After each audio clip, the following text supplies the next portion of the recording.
Hey Threadheads! I hope that you have enjoyed the Christmas hop and I hope that you got a hold of our freebie.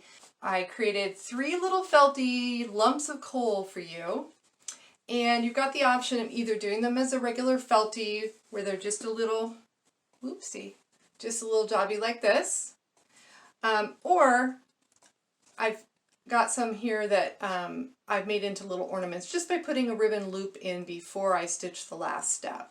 So if you've never made a felty before, this video is for you. You can use any material that doesn't fray. I like felt because it has some stiffness to it so they don't lose their shape. But if you don't have felt and you have something else you want to use, or you want to try using vinyl, go for it. Experiment. Have fun. These do fit in our smallest North Pole coal bag, which is available now on the website. And so this can be a perfect little gift for someone who truly deserves it. All right, let's make some felties. Before we start stitching, let's take a look at our color stops for our felty. We have 3 stops. The applique position stop is going to be stitched right on your stabilizer, and I've already done this one, so this is what it looks like. I've hooped up some Tearaway stabilizer and stitched the first stop. I'm doing this, it doesn't matter what color you use because this is going to get covered up. I'm just using colors that will be easy to see on camera. And so that one's done. Our next one is going to be the lettering, and our final one is going to attach the back. So the next step for us is to put our felt over the top of our position stitch. Make sure it overlaps. And sorry, my skin is so dry it's wanting to pick up the felt. So I'm just going to put a little tape in the corners to keep it from sliding around while I maneuver it under the foot of the machine. And I'm using a fairly firm felt, and I think you can use other materials that, as long as they don't fray, because this has a raw edge. But I think felt works particularly well. And if you have a felt that is quite soft, you might want to use either a little water soluble or heat away topper, which looks like this. And if you watch the stuffy video that I'm releasing at the same time as this one, you'll see me using this over fleece.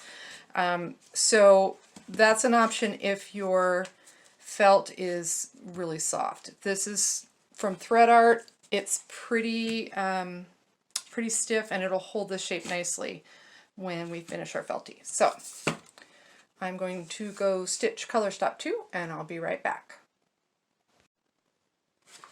All right, I'm back. I've stitched stop number 2, which is our lettering. One of the nice things about felt is it does well, especially if you've got block lettering like this. It does pretty well. I'm trying to decide if I want to try to cut that jump. I don't think I'm going to try that. It does pretty well with block lettering on it like this without having a topper if it's firm enough. But it's still soft enough that your little jump stitches in between the letters just kind of disappear. And so you really don't need to worry about cutting every single one of those jumps when you're working on something this small anyway. All right, so that is step 2. Let's mark that off. And now we're going to attach our backing. Now, if we want to turn this into a little mini ornament, or we want a loop on it so that maybe it makes it easier to attach to a Christmas present, this is where we're going to do that. So I'm going to flip it over, and before I put the back on, I'm going to loop a little piece of ribbon and decide where I want it. I could put it there if I want it to hang straight up and down, but I kind of like it on the slant. So I'm going to put it right here. And I don't want to have tape trapped inside necessarily, so I'm going to tape it up here, but kind of just above where those little, where the ribbons cross, so that it holds it in place while I put the back on. Okay, and next, oops, that's fleece, not felt. Let's try felt. Okay, so I'm going to put this over now. This is my back. And I'm going to just keep going with the green thread that I've got on there because I think it would be easier than switching to black and easier for you to see. However, if you feel like your cutting skills are not ideal, which I have heard from some of you, for trimming around the outline stitch, change your thread to match the material and it will be less noticeable if you veer off. So that's up to you if you feel like you want to try to hide a little bit of the veering off around the shapes. But with this shape, it's irregular enough. I really don't think that we need to worry about it being perfect. So I'm going to go stitch stop 3 and then I'll be back to show you how to remove the stabilizer and cut out your Feltie. Okay, we are done stitching. So I went ahead and did my outline stitch in green, and let me move this because we're all done with it. So what I want to show you is how I pop this out and kind of, you don't have to pull the tape all the way off, but you need to free up those corners so that you can tear away the stabilizer. I'm going to flip it over and get these out of the way. Same thing.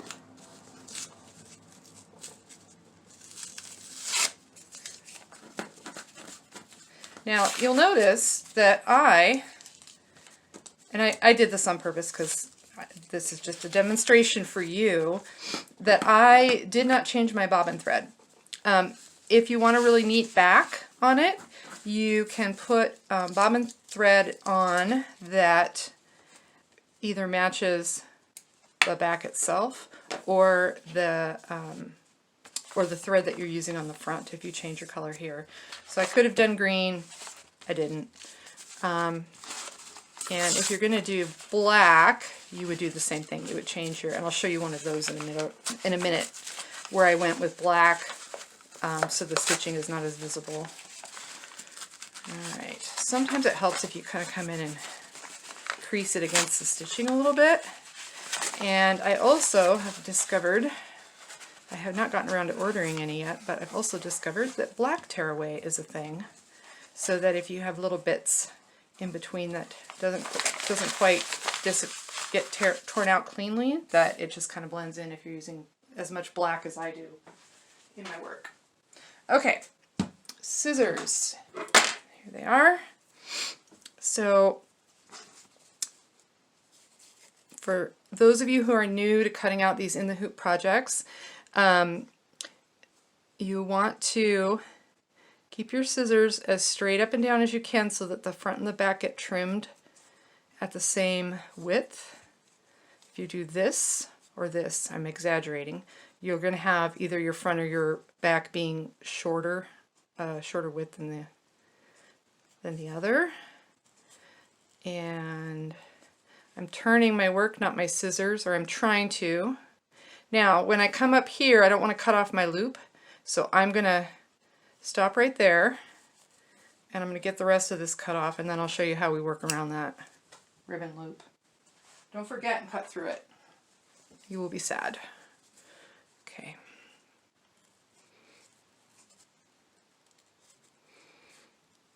This is one of those areas where I think a lot of people beat themselves up too much about not being perfect. See, I went quite a bit wider there. The other nice thing about felt is compared to vinyl, it's easier to cut closer when you just are a sliver too far out. And I want that rounded just a little bit. Okay, I'm going to call that good enough. Now, we don't want to cut through the ribbons, so here's what we're going to do. I'm going to slip my blade, my fat blade of my applique scissor under there, and so it's got the ribbon is below it, and then I'm just going to kind of cut the same way I've been. And if it takes me a couple of times of doing that to get the shape I want and to get it smooth, that's okay.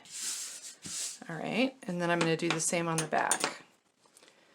And I'm just going to kind of come in here, make sure that I'm not catching that loop, and trim like that. Maybe. Here we go. Okay. So, yeah, that's pretty good. It's not going to be as perfect as if I cut them at the same time, but it'll work. All right, so there you have it.